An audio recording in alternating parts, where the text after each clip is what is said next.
Still in North Africa, rival protesters clashed in Tunisia's early Monday in the capital's central Bardo Square, forcing the army to seal off the area around Tunisia's constituent assembly.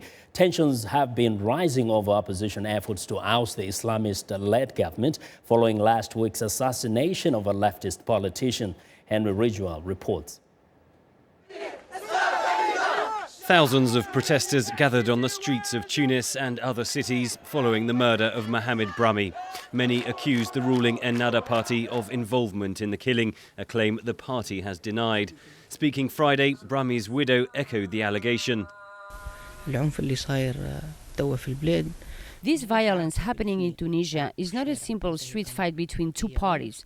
This is premeditated violence brought about by the government. Authorities say Brahmi was killed with the same gun used to kill another opposition politician, Chokri Belaid, in February. Interior Minister Lotfi Ben Jedou accused a Salafist or radical Islamist of the murders.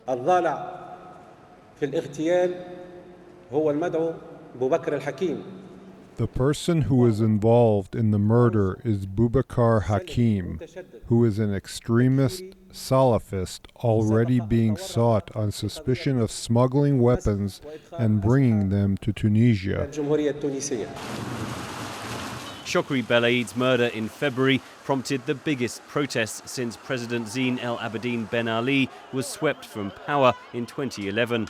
The opposition feels Ennahda is doing little to tackle Islamic extremism, says Fatima El Isawi of the London School of Economics. Their way of reacting to this growing intimidation by these radical Islamist forces is conceived to be very weak. 2 Ennahda offices were set on fire Thursday night. Demonstrators waved Egyptian flags in solidarity with the protests that prompted Egypt's military to oust Muslim Brotherhood President Mohamed Morsi earlier this month. Protesters in Tunis say they want the same result. There is an alternative, a solution we can think about, which is the Egyptian solution. But military intervention in Tunisia would be a major setback, says Fatima El Isawi of the London School of Economics. Secular Tunisians feel very empowered by what happened in Egypt. There is a growing movement of rebellion, tamarrud in Tunisia. They are out in the street calling for toppling the Ennahda regime, but we don't know what they want. We don't know how they want to implement this change. There are no direct calls for the military to take control of the situation.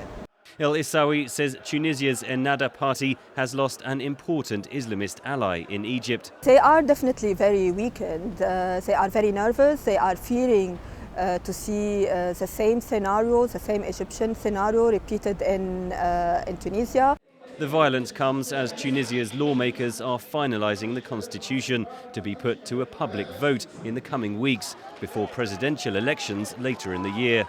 Henry Ridgwell for VOA News, London.